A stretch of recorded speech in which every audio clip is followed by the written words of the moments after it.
Gary, why is the market down today?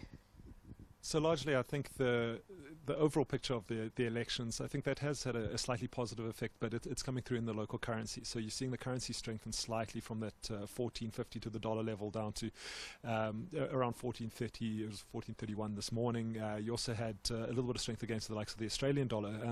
Now, our market being such an offshore-driven market, when you do see the local currency strengthening, you actually see that putting a little bit of pressure on stocks. If you look at the overall board as well, I mean, we've also a lot of the movement is coming from international factors as well. So after we got the I suppose tweets out of the U.S. President Donald Trump over the weekend saying that there's potentially going to be a lot more hostile stance adopted by the U.S. Around the Chinese U.S. trade negotiation, you've seen international markets selling off on the back of that. You've seen the U.S. markets down as well. We were obviously closed yesterday, and we're playing a little bit of catch up, I think, today as well. Just sliding, I think, as the nerves around what happens in the negotiations today take hold. So no Ramaphoria having an impact at all necessarily. I don't think. I think it's a little bit early to call as well. So I've said in the media before, but I think there's certainly a risk premium that's going to come out of the South African market following elections. Everyone's been so focused on the 8th of May as the big event, and from all reports, while there has been the usual kind of complaints about potentially the ink wasn't of a high enough quality and people could potentially have voted twice. There was a couple of voting stations that didn't open, but there was no widespread violence. I don't think the elections are not going to be declared free and fair, and that in itself takes some of the risk premium out of certainly I think the South African environment, and all the, I suppose, people that have been sitting on the sidelines waiting for this event to happen could potentially now start deploying capital. It's certainly not, and from our point of view, that's no matter what the actual eventual numbers look like. We've heard a lot of analysts saying that if the ANC got 60%, this would reinforce the Ramaphosa mandate. We don't see that as likely market moving, because if you go back to the era of Mbeki, even with a very solid ANC mandate, the president can still be changed. It's not the way that the dynamics of the policy works. So I think that kind of view of markets has been a little bit overblown, but overall I think it's going to be positive. I think we might not get this Ramaphoria rand back to 12 South African stocks rallying dramatically, but certainly I think we are going to see a little bit of a pullback. I think if you're looking at the likes of the banks and the retailers locally, I think people are going to be a little bit more excited, but I think you're going to see that moving into next week as we get the final numbers. Now let's talk about other tickers. Resources are down, mining is down. I assume mostly driven by this shock announcement by Anglo Gold that they're trying to divest. I don't think it was too much of a shock announcement. So resources in general are lower. So if that in part is again due to the trade war at least news, because it's actually seen money moving into the yen and the dollar. So the stronger dollar obviously impacts the dollar price of commodities. You're seeing some of the commodity prices coming off on the back of that, and that in turn is helping to pull down our counters. If you look at the oil markets as well, we had a slightly larger drawdown out of the US oil inventories. That's I think helping to maybe support the oil market a little bit, but overall there's a lot of dynamic factors other than just Anglo Gold. If you look at Anglo Gold specifically, it seems to me that Anglo Gold has been telegraphing this move to the market for a while now.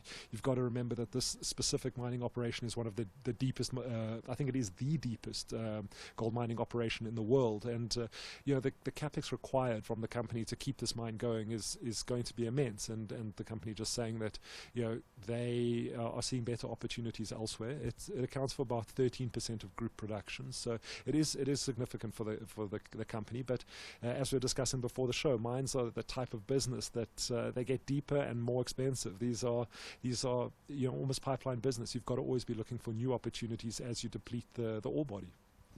This also fans the flame that they could potentially divest, completely from the JSE and go and list on the New York Stock Exchange, which would not be good for the South African market. It certainly it wouldn't be. I mean, we always like to see the larger counters listing here, but the fact is that we are a fairly small capital pool, and a lot of these global heavyweight companies are looking at foreign listings to help just broaden the capital base of the company. And if you look at AngloGold, I mean, again, we're talking about this off air. If you look at what happened when Sibanye bought Stillwater, the fact that AngloGold, if they were to look at a New York listing, you actually get a premium to you generally see the PE tick up a little bit if you get a New York listing just because it's a New York listing. It was one of the big criticisms around Sibanye's purchase of Stillwater was that they were buying a New York listed company, which means that they were essentially overpaying just for that listing. So it could be an interesting move for the company. It'll certainly be sad for the JSE losing a counter like that, but hopefully we can attract different types of companies to give investors a broader spread of options locally. And the big news, the midnight release of the report of Steinhoff. What do we think? I think you look at Steinhoff, it's a company that has been so desperate for clarity, and I think that is important. The stock was down about 16% today, and that's because I think ordinary shareholders are looking at this and understanding that when you look at the scope of the losses, you look at the size of the debts that the company holds, and you look at the long line of creditors in front of ordinary shareholders, that the investment case for owning the actual stock is very, very poor at the moment.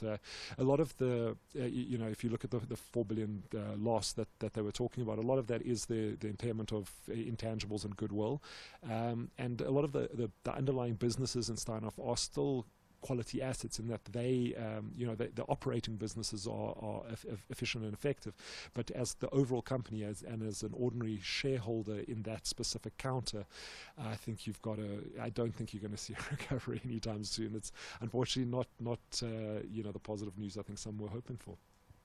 But even the companies in the business, Pipcore, Tekkie Town, were all trying to take them to task, essentially.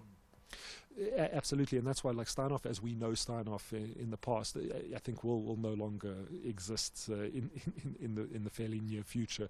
The restructuring is going to be to such an extent that it won't look anything like the former business that it was.